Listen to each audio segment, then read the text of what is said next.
Welcome to this feature. We are talking about three things. We are talking about beauty, we are talking about pain and happiness and insecurities, among other things that will come later on.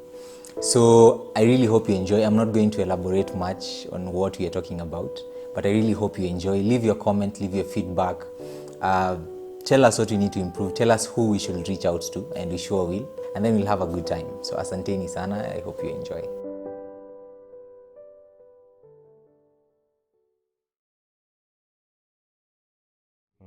Pain, it's actually, I've not really experienced that much, but in terms of pain, let's say losing a loved one. Have you ever lost a loved one? Yeah. My grandfather, he passed on a year ago. Yeah. So maybe that was the pain I've ever felt in my life. Yeah. How did you cope up with it? Cope up with pain. Just appreciating the life he lived, the time he spent with me, and appreciating the people around me at that time. That's, celebrating his life, that's how I coped up with the pain. Would you say you are happy now? Yeah, I'm happy because I still got people around me. I'm still living the life. All right. When I say the word happiness, who comes to your mind? Happiness. Yes. Let's say, I think it's my parents. I can't mention the specific one, but my parents, the family. Yes, family, friends. All right. I want you to choose someone to call. Yeah. Right now, and tell them you appreciate them for making you happy.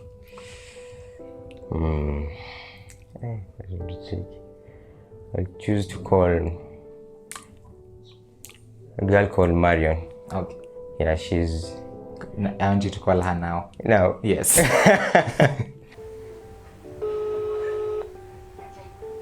Hello? Hello. Mambo? Poa. Ukoje? Uko poa? Najua nani? Java.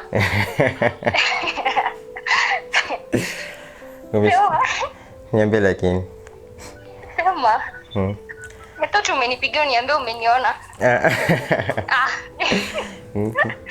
Seriously, so ni surprise hata. Wewe niko kwa live recording saizi. Why? Niambia ni call mtu mmoja mwenye realize sauti yako. Ni bamba tu. Ati? The person that makes me happy. Oh, someone that makes you happy. Yeah. Who else? Obviously me. And I'm proud. Ungeni call. What? Niku call? Ungeni call kama ungeuliza swali. Na si ndio? Ja. Ama ujuangi? Maybe, it's for sure. Uko sure tena, really? The most pain. Just one. It can be a couple of things. Okay. I think I have two. When we were growing up, I think my brother relates. We experienced a lot of families that would fight. Like the couples will just never get along. Some in our family, some with our neighbors, and it was just hard to understand why, like two people who love each other would fight, would argue, would hurt each other.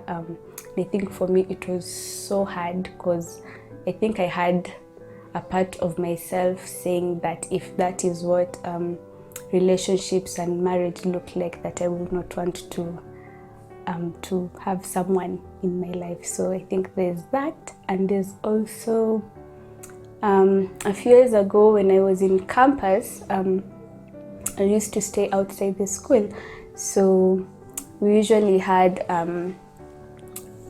I was in one of the praise and worship teams, so we usually had a weekend of praise and worship.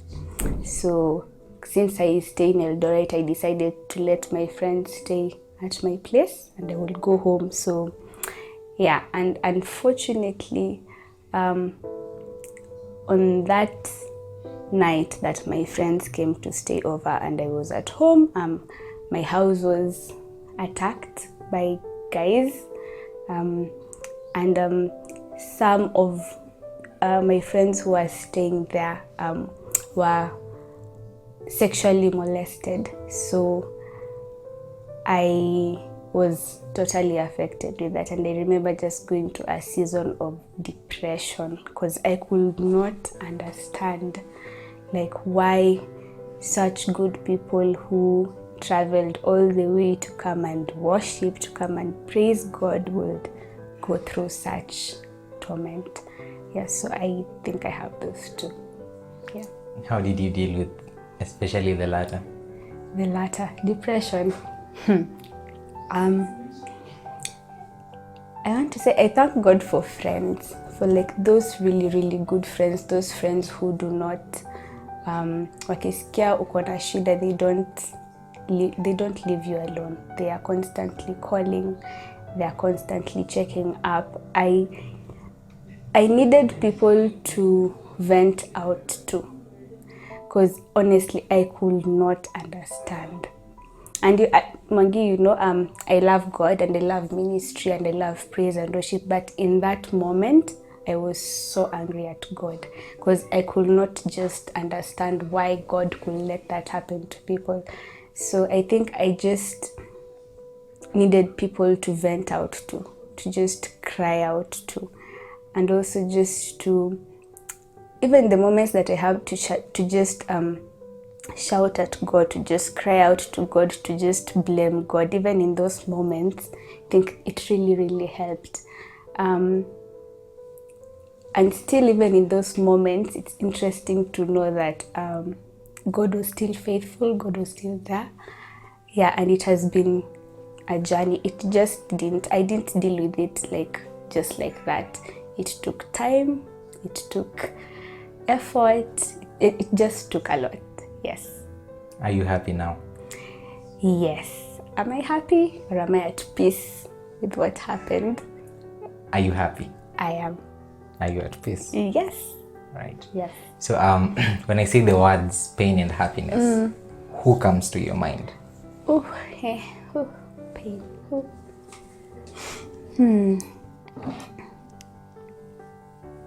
Pain. Pain. My grandmother. Why? I think I'll focus mostly on the physical pain because she was very ill. I think the past, was it like 5 years, and we spent I think around 3 years with her at home. So it was very clear to see her in her physical pain, but it was also very interesting to see her in that much physical pain, but she was always so happy. She was always so joyful. So yeah, there's that aspect of pain and there's that aspect of happiness even in her pain. Yeah. I want you to think of one person who's alive, who has been a source of happiness to you.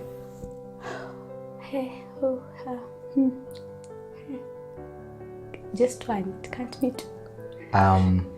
Say the two, because I have something after that. I want to say my parents. They have been very supportive. They are the two people who I can say they are so loving, so patient, so supportive of just what I would want to do or what my brothers would want to do. Yeah, at the end of the day, my dad will always say, if that's what makes you happy, then fine, that's what you're going to do. We will try it. If it doesn't work, we'll try something else. So my parents, yes. So I want you to pick your phone and call one of them or both of them. Oh. And yes, you tell them what you need to say. Oh, Guy, okay. But unasikia kweli. Hello, Dee. Hi Dad, how are you? Hello. Zuri, sema. Poa sana, uko wapi? Niko tu hapa nyumbani na Mike. Oh, wonderful. So, I was just calling to say, Sorry? I was calling just to say thank you for being such a supportive dad. What do you want? No. Dad unachoma. But really, no, seriously, Dad. Thank you for being such a supportive dad, you and Mom. Yes, in everything. We love you guys so much. Thank you. Yes, niyo too. Imagine staki kitu for once. Really? Yes. Okay, fine. Aye. Thank you. You're a beautiful daughter then. Oh, thank you. Aya, bye. Okay, bye. Hey, amechoma. I think for me, it's the separation of my mom and dad when I was young. It happened when I was, I think, in standard 4. So they separated, and we were a very well-knit family. So when that happened, we all remained with my mom, and my dad went his way. And then we were living a very good life when we were together, when my dad was there, because he had a good job and we were living very well. But now after the separation, because it was now my mom taking care of us, we had to move from a very big house to a one-roomed house. And then there were many issues, struggles, and I think what used to really get to me was days when we didn't know what we were going to eat. We would come home in the evening, there's absolutely nothing to eat. Sometimes we just sleep hungry, wake up the following day, go to school hungry, come back at lunchtime, there's nothing to eat, and wait until evening. Hopefully, mom would come from work with something. So that went on throughout my primary school years, secondary school years. It was really tough. It was really tough. So and then of course now the family also became, now the father figure was not there. Okay, now what really impacted my life was the lack of a father in the family. Because during my primary school, I would see my friends. They come to school, they talk about their dads, and that time I had nothing to talk about because my father was not there. And that really used to pain me. And I remember one time, one of my friends, or a classmate, he just joked and said, I don't know what was happening. I can't remember exactly what was happening, but what he said, your dad is not even there. And that thing, it really cut deep. And I think it left a scar in me. And that scar remained there of, not getting that guidance of a father figure in the family. And it stayed with me all the way through my secondary school, my high school, even all the way to university. And even after I started working, even when I went to do my PhD, that thing was still there. So, okay, God in his own way, he got hold of me. I got saved. I got saved when I went to do my PhD. That's when I got born again in 1999. So after getting saved, I remember at one time I was in my room I was at the University of Witwatersrand in South Africa. I was in my room in the morning praying. And then I had a music system, and there's a song that was I think it's by Don Moen, "Be unto me according to your word." Yeah, that song. So I think the words just struck me, and then I just started weeping, and I just felt like something had come over me. And I felt so loved. In fact, that thing, up to now, whenever I think about it, I get that feeling. I felt so loved by God. And that's when I got to know what the love of a father is. And it was coming from God himself. Would you say you're happy now? Are you happy? Well, yes, I think I'm happy. I'm a happy person. Yeah, I think I'm happy, and more so now that I also have a family. And I remember when I went for studies, I left my children with my wife. That time I had Prince and Cindy. I think you know them. Yeah, so, and they were still young. Cindy, I think they were in standard 1 or 2. And I felt they are not going to experience the love of a father. So, that thing it disturbed me for quite a lot. Such that when I came back, because I was away for about 4 years, though I used to come, every year I used to come in December. But still I felt I needed to spend more time with them. And that's what I've been doing. That's what I did when they went through their primary school and finished, then went to high school and so on and so forth. So I think with the family, my happiness is the fact that I can see my children growing up, and now that both of them are finished college, they were working, and then of course now with this COVID, they lost their jobs, but we are hoping they'll get jobs.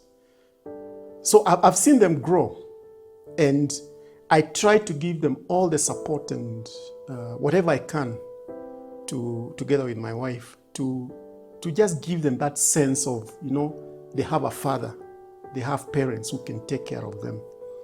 So the kind of experiences I had when I was growing up, I wouldn't want my children to go through that.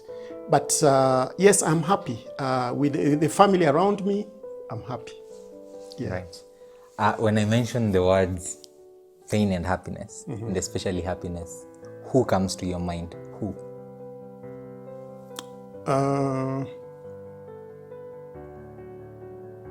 Yeah, that's a tough one. Who comes to mind when I think of happiness? Yes.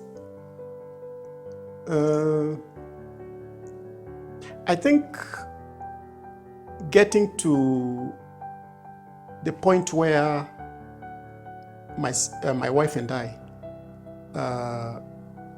agreed that we should get married. I think that was a point where I really felt happy, because I knew that it was going to be a turning point for me, because now I would have somebody whom I can stay with, somebody who loves me, somebody I love, and who I can stay with for the rest of my life. I want you, since you've mentioned your wife, or if you want to change, that's okay. I want you to take your phone, still recording, and call her and let her know that, because you're trying to make people aware and to cultivate that culture of communication and telling people before it is too late. Yeah, I'm just calling to let you know. Yeah, you see what we are doing here? Yeah. Yes, to let you know that you've been a source of great happiness. Oh. in my life. Wow, that's awesome. Yeah. Good to hear that. Yeah, you've been such a great source of happiness, and I'm happy to have you as my wife. Yes. And yeah, the time we've spent together has had its ups and downs, but Yeah. overall, I think you've brought a lot of joy to the family and myself as well. Wow, I'm glad to hear that. Yeah, so that's what I wanted to tell you. Thank you. I'm happy too. You've also been a source of joy in my life. Thank you so much. Okay. Yeah. Okay, see you later. Yeah.